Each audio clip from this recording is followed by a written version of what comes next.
Nah, mari kita lanjutkan aplikasi kesetimbangan dengan sigma F sama dengan 0 dan sigma tau sama dengan 0. Maka kita aplikasikan ke contoh soal, ke soal. Nah, soalnya biasanya ciri khas kesetimbangan partikel adalah benda yang tergantung tali. Benda yang tergantung tali. Di benda tegar juga sama, benda tergantung tali. Cuma saja bedanya, kalau keseimbangan partikel, bentuk dan wujud benda itu diabaikan. Jadi mau bentuknya kotak, tetap kita diabaikan bentuk dan wujudnya, sehingga kita anggap saja ini adalah suatu titik. Karena partikel itu kan pengertiannya benda yang wujudnya atau bentuknya diabaikan. Jadi ini juga bentuk dan wujudnya diabaikan, kita anggap sebagai titik. Nah, kalau benda tegar, tentu saja bendanya tidak dianggap titik. Jadi bendanya tentu saja kita akan perhatikan siapa benda itu.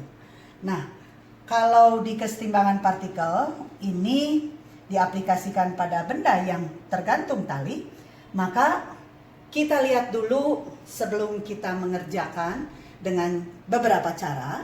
Maka kalian lihat dulu tips untuk mengerjakan kesetimbangan. Jadi kalian lihat dulu tips untuk mengerjakan kesetimbangan. 1. Pilih benda yang ditinjau. Kalau ini benda yang ditinjaunya adalah sebuah partikel, maka ya benda tersebut adalah benda partikel. Yang kedua, tentukan gaya-gaya yang bekerja pada benda yang ditinjau. Jadi pada bendanya kita memperhatikan gaya apa saja yang bekerja pada benda tersebut. Nah, yang ketiga, gunakan syarat seimbang. Ada beberapa, nomor 1, ada beberapa gaya. Jika ada 3 gaya yang berpotongan, maka kita akan menggunakan sigma F sama dengan 0. Yang kedua, jika ada gaya-gaya yang tidak sejajar, dalam hal ini tidak berpotongan, seperti gambar, seperti itu ya, yang sejajar gayanya tidak berpotongan, maka kita akan mulai dengan sigma tau sama dengan 0. Nah, sekarang mungkin kita akan melihat syarat keseimbangannya hanya sampai 3.1, yaitu pada benda yang berpotongan, 3 gaya yang berpotongan. Mari kita lihat yang nomor 1, pilih benda yang ditinjau. Bendanya adalah ini. Kita anggap yang kotak ini adalah partikel, itu benda yang kita tinjau. Sekarang dari benda yang ditinjau ini tentukan gaya-gaya yang bekerja pada benda yang ditinjau. Ada gaya apa di sini? Ternyata benda ini dihubungkan dengan tali sehingga ada gaya apa? Nah, karena ini ada tali, maka ini 3 gaya yang berpotongannya di sini ya.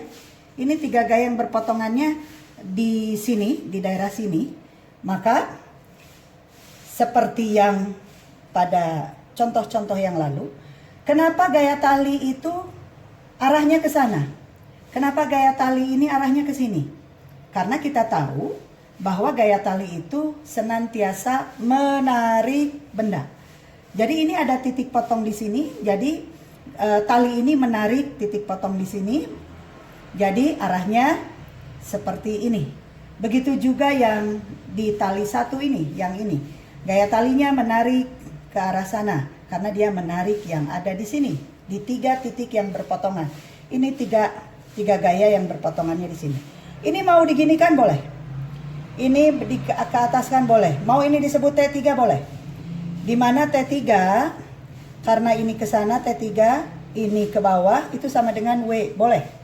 Jadi T3-nya udah sama dengan W, itu berarti kalau ini massa, berarti W-nya tinggal dikalikan 10, 50 Newton. Jadi T3 sama dengan W, T3 sama dengan 50 Newton. Silahkan dilihat, dipahami kenapa gaya T1 ke sini, kenapa gaya T2 ke sini, kenapa T3 ke sini. Bu, boleh nggak langsung saya nggak menggambarkan T3, tapi langsung bahwa gaya tali ini adalah sama dengan W? Boleh. Silahkan dipahami, baru menggambarkan gaya-gaya. Nah, setelah menggambar gaya-gaya, maka mari kita gunakan yang di syarat seimbang, yaitu kalau ada 3 gaya yang berpotongan, maka kita mulai dengan sigma F sama dengan 0. Mari kita mulai. Nah, untuk sigma F sama dengan 0, Ibu gambar lagi di sana. Ibu akan hapus dulu.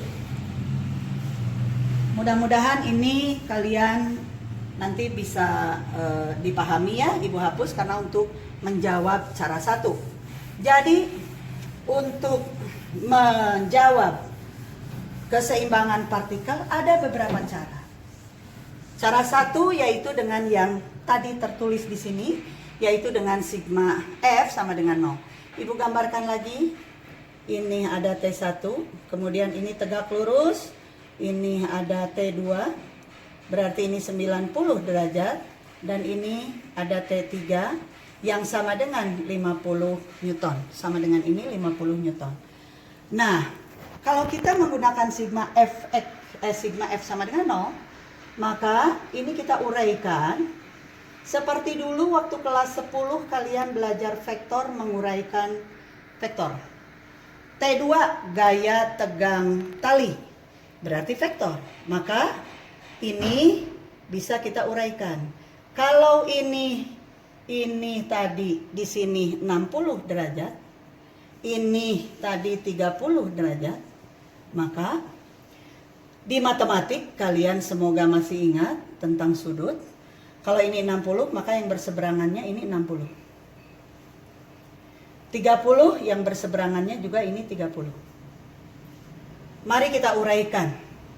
Mana dulu yang mau diuraikan? Mau T1 atau T2? Yang kiri dulu atau yang kanan? Sama saja. Jadi kalau ini T1 mau diuraikan, Ibu pakai yang biru biar ada bedanya. Ini kita uraikan. Maka ini yang dari titik potong itu yang menjadi T1X. Ini yang menjadi T1Y.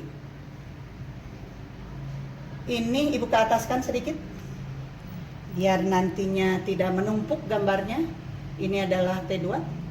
Ini diuraikan. Mau sama yang hijau aja ya. Ini diuraikan. Ini dari sini ke sini, dari titik potong itu menjadi T2X. Dan ini menjadi, bawahin sedikit biar nggak numpuk. Ini T1Y. Yang ini T2Y. Semoga masih ingat dari kelas 10. Mana yang kalau diuraikan terhadap sumbu X, ini sumbu X, ini sumbu Y, sehingga menjadi T2X, T2Y, T1Y, T1X. Semoga masih ingat pada saat menguraikan vektor dulu di kelas 10, menguraikan vektornya siapa sin, siapa cos, itu semoga masih ingat cirinya. Nah sekarang kita uraikan di sumbu X, mau ditulis dulu boleh, di sumbu X. Berarti di sini ada sigma Fx sama dengan 0. Ada gaya apa saja setelah diuraikan di sumbu X? Jadi kalau sudah diuraikan di sumbu X dan di sumbu Y, maka si gaya T2 yang tadi miring 60 derajat dan T1 yang miring 30 derajat, nggak usah dilihat lagi. Nggak usah. Jadi sekarang kita lihatnya yang sudah diuraikan. Siapa aja? T2X dan T1X. Jadi di sumbu X hanya ada T1X dan T2X. Jadi di sini nantinya hanya ada, mau ditulis di bawahnya juga boleh. Di sini berarti T1X ditambah T2X sama dengan 0. Hanya ada 2 gaya. Biasanya kalau yang positif yang ke kanan atau yang ke kiri? Kita ambil yang ke kanan, positif. Berarti T2X-nya positif. T2X ini min T1X karena minus. Pindahkan ini ke sini. Jadi nanti T1X sama dengan T2X. T1X berarti T1 sin atau cos. Kalau sudut apitnya di sumbu X, Ibu nggak usah menguraikan lagi ya kenapa ini cos gitu. Itu waktu bawaan dari kelas 10 dulu. Bahwa yang mengapit sudut itu adalah cos. Jadi di sini cos 30 sama dengan T2. T2 itu ini juga diapit sama 60. berarti T2 cos 60. Berarti T1 cos 30 setengah akar 3. T2 cos 60 setengah. Setengah di kiri ada, di kanan ada, boleh coret. Jadi T1 sama dengan T2 per akar 3 Newton. Baru persamaan yang kita dapatkan dari sumbu X. Nah, ini T1Y-nya. Kalau tadi X-nya cos-nya, berarti T1Y-nya adalah sin-nya. Jadi ini T1 sin 30. Begitu juga T2. T2 sin 60. Ini pindahin ke sana aja, berarti sama dengan T3. T1-nya, T1 aja ya. T sin 30-nya setengah. T2-nya kita ambil ini, T1 akar 3. Sin 60 setengah akar 3 sama dengan 50. Mari kita hitung. T1 kali setengah ditambah akar 3 kali akar 3. Ini T1 ya. Akar 3 kali akar 3, 3 per 2 sama dengan 50. Setengah tambah 3 per 2, 4 per 2. 4 per 2 berarti 2T1 sama dengan 50. Jadi T1 sama dengan 25 Newton. Itu cara satu dengan menguraikan gaya pada sumbu X dan sumbu Y, di mana keseimbangannya sudah memenuhi syarat sama dengan 0. Sigma Fx sama dengan 0, sigma Fy sama dengan 0.